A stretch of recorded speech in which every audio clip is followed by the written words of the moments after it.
নিজেরাই যারা 500 টাকা পেতেন 1 এপ্রিল থেকে তাদের 500 টাকা বেড়ে যাচ্ছে, তারা 1000 টাকা করে সকলে পাবেন। আর তপশিলি এবং আদিবাসী ভাই বোনেরা মানে বোনেরা মায়েরা তারা 1000 পেতেন, তাদেরটা 1200 করা হলো। এছাড়াও মনে রাখবেন, মৎস্যজীবীদের পরিবারেও যদি কেউ মারা যায়, তাঁত শিল্পীর পরিবারে যদি কেউ মারা যায়, খাদি পরিবারে যদি কেউ মারা যায়, তাদের একগুচ্ছ উন্নয়নের পরিকল্পনা নিয়েছে, যেটা আমার ফাইন্যান্স মিনিস্টার বাজেটে ডিটেলস বলেছেন। অনেক কিছু করা হয়েছে তাঁত শিল্পীদের জন্য, তাঁত সাথীদের জন্য, খাদির জন্য, কৃষিজীবীদের জন্য, শ্রমজীবীদের জন্য। তা সত্ত্বেও তাদের পরিবারে কেউ যদি মারা যায়, তাদেরও 2 লক্ষ টাকা করে এককালীন তারা পাবেন। সরকারি কর্মচারীদের জন্য সুখবর, যারা গ্রুপ ডিতে আছেন তাদের 3500 টাকা বাড়ানো হলো।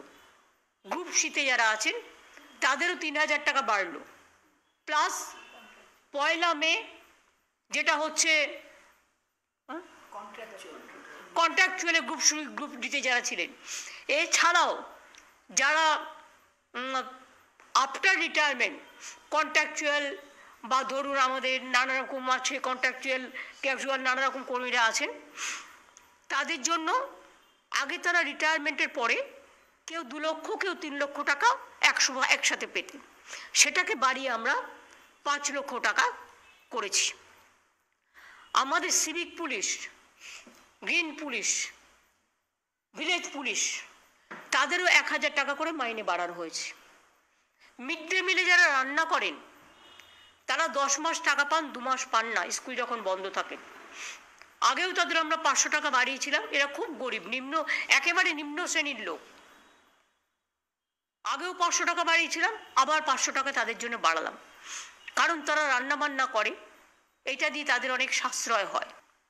আমরা 5 লক্ষ ছেলে মেয়েদের সরকারের বিভিন্ন চাকরিতে নিয়োগ করব, বাজেটে কথা বলা আছে। পুলিশ হতে পারে, টিচার হতে পারে, নানা ডিপার্টমেন্ট হতে পারে, গভর্নমেন্টের কর্পোরেশন হতে পারে, গভর্নমেন্টের মিউনিসিপ্যালিটি হতে পারে, গভর্নমেন্টের 5 লক্ষ কর্মসংস্থান সরকারিভাবে আমাদের বেকার যুবক যুবতীদের জন্য এই বাজেটে রাখা হয়েছে।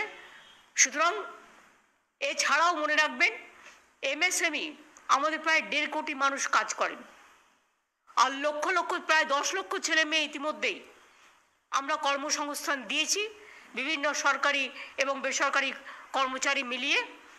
এছাড়াও আমরা 6টা ইকোনমিক করিডোর করতে যাচ্ছি। আমার ছাত্রছাত্রী বন্ধুরা, আমরা 12 ক্লাসে তাদের স্মার্টফোন দিচ্ছিলাম, কিন্তু এখন থেকে সিদ্ধান্ত হয়েছে এবছর থেকে আমরা 12 ক্লাসের পরিবর্তে ওটা আমরা 11 ক্লাস থেকেই দেবো। তার কারণ ক্লাস 11 থেকেই 12-এর পড়াশোনা শুরু হয়ে যায়, এটা তাদের আরও কাজে লাগবে ভবিষ্যতের জন্য।